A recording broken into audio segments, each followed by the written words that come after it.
Un cordial saludo para todos. Mi nombre es Andrew Marte Santos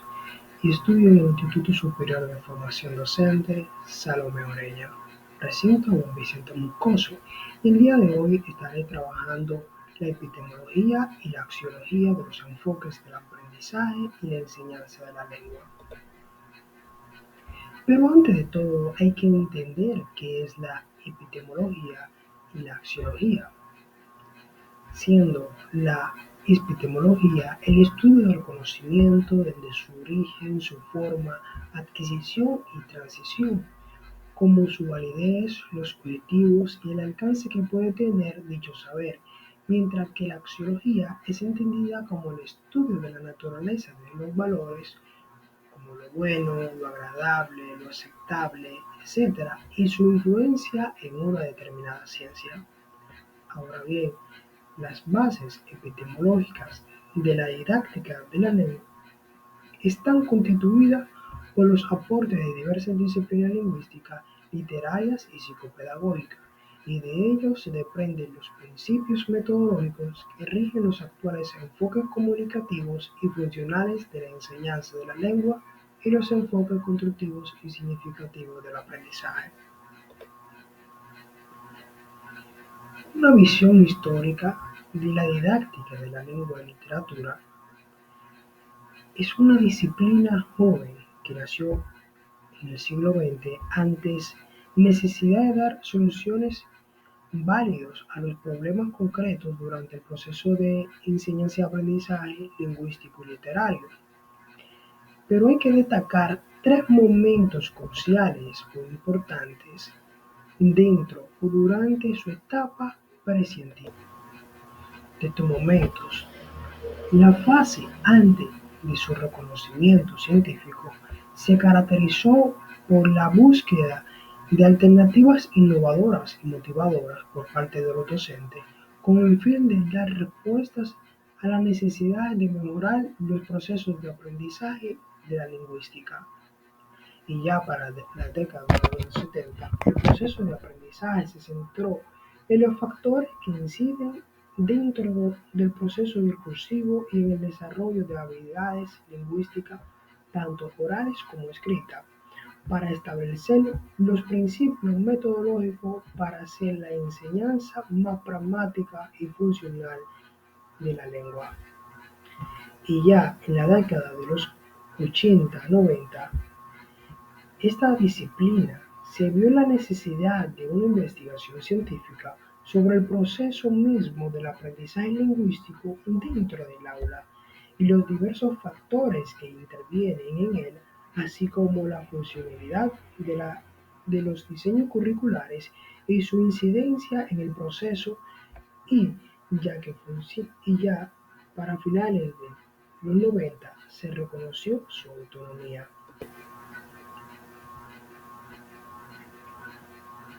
Ahora bien, ¿qué es la didáctica de la lengua y la literatura?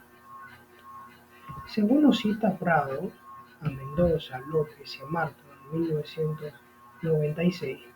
la didáctica de la lengua es una disciplina de intervención que tiene como objetivo no solo aplicarle saber a los alumnos, sino también modificar el comportamiento lingüístico de los estudiantes. Ahora bien, hay que destacar que esta se caracteriza por varias perspectivas en la misma didáctica de la lengua, como son la perspectiva lingüística comunicativa y pragmática, la perspectiva literaria, la perspectiva pedagógica, la perspectiva psicológica y la perspectiva sociológica, tomando en cuenta que llamamos perspectivas a esos enfoques o esos puntos de vista en el cual lleva sentido o en la dirección que va la didáctica de la lengua española. En la perspectiva lingüística, comunicativa y pragmática, está justificada en el conocimiento de la función social de la lengua y no solo en el conocimiento de la gramática. En la perspectiva literaria, basada en el papel del lector en el proceso de recepción de la obra literaria y en sus goces estéticos. Y en ese enfoque pedagógico que tiene la didáctica, está sentado en el alumno y en sus procesos de aprendizaje y no en los contenidos o en el profesor. En la perspectiva psicológica, apoyada en los procesos de aprendizaje constructivos y significativos. Y por último, la perspectiva sociológica, que está centrada en los contextos en los que se desarrolla dicho aprendizaje lingüístico. Ahora bien, los marcos conceptuales que rigen esta didáctica o esta disciplina, mejor conocido en la ciencia, son los marcos lingüísticos, el marco discursivo y sociocultural y el marco psicopedagógico y el marco literario, lo cual estaré detallando a continuación. El marco lingüístico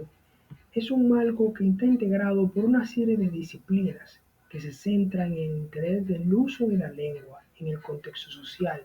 y en las normas, reglas o convenciones que ponen en práctica los hablantes cuando constituyen un mensaje en dicho contexto, como son la pragmática,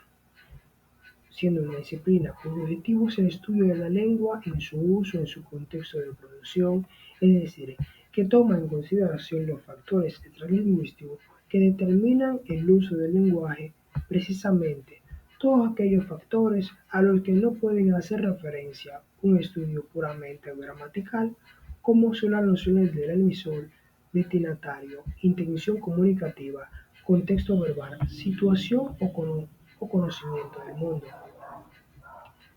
Lo semiótico, la semiótica, es la encargada del estudio de los signos y su significado en el seno de la vida social. La lingüística del contexto,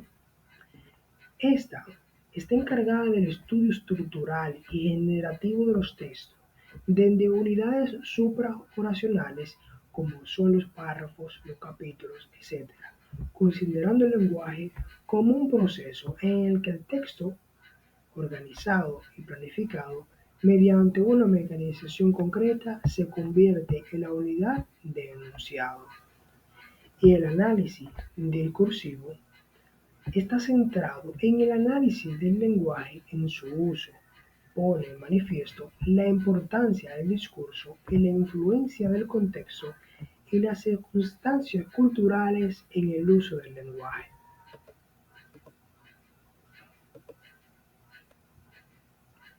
Ahora bien, el marco discursivo y sociocultural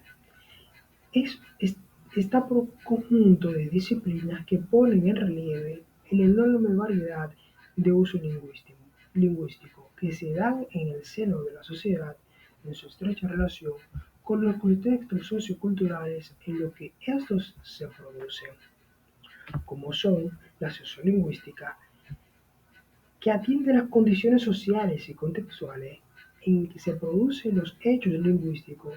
concibe la lengua como una variación y la diversidad lingüística como una realidad social múltiple y compleja. La sociología del lenguaje, esta se centra más en el contexto social de la lengua, ocupándose de los aspectos sociales de la misma, entre los que se encuentra su enseñanza, los aportes de la didáctica, esos conceptos como el lingüismo, el dominio y la diglosia. La etnometodología, esta se centra en el estudio espontáneo y cómo los participantes en ella construyen su propia realidad mediante la negociación y la interacción de los turnos de la palabra, es decir, estudiando los actos de habla que están sujetos a una norma de uso, organización, estructura y la conversión, ya sea en un debate, en una asamblea, etc.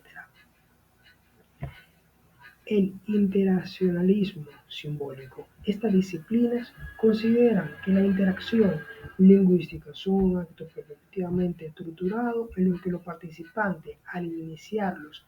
establecen un compromiso conversacional que se mantendrá durante el desarrollo del mismo y finalmente de mutuo acuerdo. Mientras que por otro lado tenemos el marco psicopedagógico. Este está constituido por las construcciones de las teorías psicopedagógicas que centran su interés en los procesos del aprendizaje y el desarrollo de los alumnos y que configuran los enfoques cognitivos y constructivos del aprendizaje. La teoría psicopedagógica, en donde es- están o se encuentran los aprendizajes que rigen el aprendizaje constructivo y significativo de la lengua y la literatura. La teoría constructivista, partiendo de las ideas de Piaget, que considera el desarrollo de la lengua mediante procesos de simbolismo a partir de la interacción con el medio y los conceptos de aprendizaje significativos en la integración de los nuevos conocimientos en la estructura cognitiva. Y ya desde la teoría constructiva de Vygotsky, del conocimiento a partir de las ideas previas del alumno y los intercambios lingüísticos. Ahora bien, y último, el marco literario está integrado por un conjunto de teorías literarias que han centrado su atención en los aspectos pragmáticos de la literatura, en los procesos de recepción de las obras literarias y en el papel del acto en dicho proceso que desempeña el receptor, y que en definitiva dan un sentido confiable en su valor último del texto, como la semiótica literaria, que concibe los textos literarios como un signo y como tal tienen una función comunicativa. La pragmática literaria, que se ocupa de la relación entre esos signos con su usuario, su emisor y su receptor en el contexto comunicativo. La teoría empírica de la literatura está basada en el constructivismo y según esta, el conocimiento literario surge en la asignación de los textos de un significado que no es humanamente lo mismo, como se pensaba en la crítica tradicional, sino en el fruto de la intención de los participantes en el proceso literario. Y la teoría estética de la recepción. Esta teoría está centrada en el fenómeno de la recepción, retención y la presentación de un cambio en cuanto a la interpretación de los textos. En conclusión, la didáctica de la lengua se ha desarrollado a lo largo del tiempo, nutriéndose de diversas disciplinas y perspectivas, como dicho, enfoques, que se destacan su enfoque multidisciplinario que abarca desde la lingüística hasta la psicopedagogía y la sociología para comprender y mejorar la enseñanza y el aprendizaje de la lengua y de la literatura. En última instancia, la didáctica de la lengua busca intervenir en la identificación de los problemas en estos procesos y proponer soluciones a través de la investigación y la acción, promoviendo un enfoque constructivo y significativo para los estudiantes. Ahora bien, muchas gracias por su atención y espero que les haya gustado. Bye bye.